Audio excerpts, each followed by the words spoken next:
Okay, so I've just decided I've never tried telling anyone about myself, and that seems odd. Then, yeah, I'm sat near the window. Because I think about myself and talk about myself a hell of a lot when talking to myself. That sounds really self-centered, but it's not really. Because half the time when I'm doing that, it's, okay, so how can I do this for someone? How can I do that for someone? I mean, last year I made a scrapbook for my best friend. That wasn't really anything hard. I printed off pictures, I wrote a few things, a few poems and things. I think I might have gone through my memory box or something and tried finding things to stick in, but that's not really a big thing to me. I mean, I didn't get rid of stuff that would get rid of my memory of the event I was scrapbooking. But then again, I have this, my scrapbook, my second scrapbook actually. I don't have my other scrapbook with me at the moment, but as you can see, it's pretty much me in a book. More or less. I mean, it's got my fandoms, it's got my pictures. I did actually make that coat in the end. Me and my coat. I made my coat. It's hung up, it probably needs fixing again, the sleeves keep breaking. I like making things. That's one thing I should probably include about me. I like sewing and making things, and I put my hand out and come back with scissors and thread. Why were those scissors there? Or rather, I just know where things are in this room. Like, there's my pins and needles. They were close to the thread too, mainly because I've just finished making Jack in the Green dress, which I would put on now, or show you, but I can't be bothered. It's one that I really need to keep clean and keep as non-creased as it is for as long as I can, because Jack in the Green Hastings Festival is coming up, and I like making things that I can wear for that. So I have a very green dress. Come on, look. That's it. My very green dress. I really hope I've not managed to put my thumb over the microphone thing on this camera again. But yeah, my very green dress. I've said that a lot now. I really should say something new. I like making things. Covered that too. And painting. And writing. The main thing I always think of is if someone ever wanted to know me, I'd just tell them to read my notebook. But that wouldn't work, and I'm slowly realising why that wouldn't work.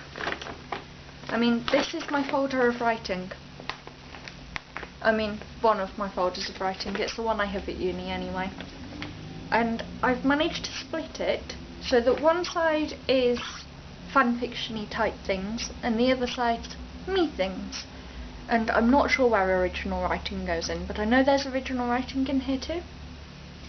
I might read some of it. Let's see what I wrote here. Oh, this was me going into Supernatural. Self-insertion in Supernatural. I love my writing. In my last notebook I did one, no, it might have been this notebook, where we had a tea party in Sam's Dreams. That was a very odd Supernatural self-insertion fanfic. Not quite sure why I did that. I remember I managed to put Lucifer into a bright pink dress. I like how my mind works. I really need to watch more of Supernatural though, because I have no idea what I'm talking about when I talk about it. I've watched most of the first season. I've still not watched like the last 3 episodes of the first season. I just know a lot about it because I read a lot of fanfiction connecting to it. This is really a random get to know me video.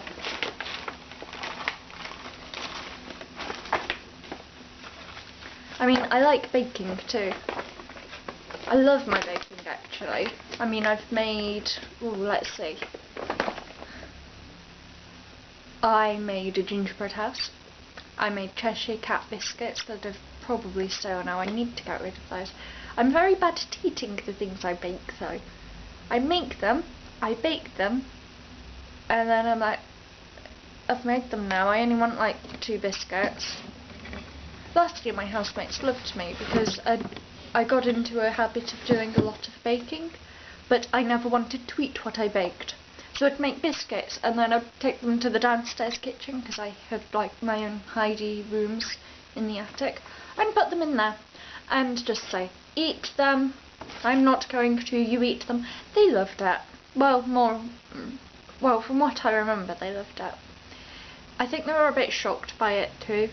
I'm sorry, it's not very often you find someone who bakes and then it's just like, I don't know what to do with this now. You have it. Very random when people do that, so I'm told. I do it a lot.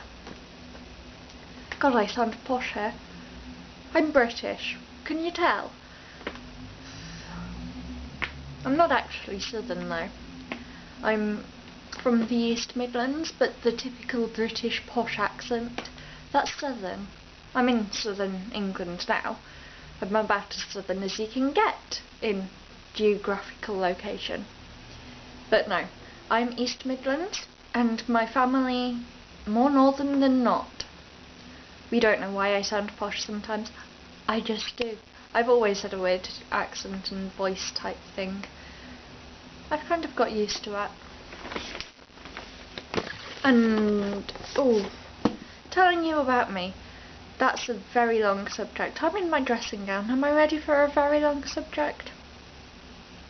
I'm also in a Harry Potter top that my best friend got me. Hufflepuff Quidditch team.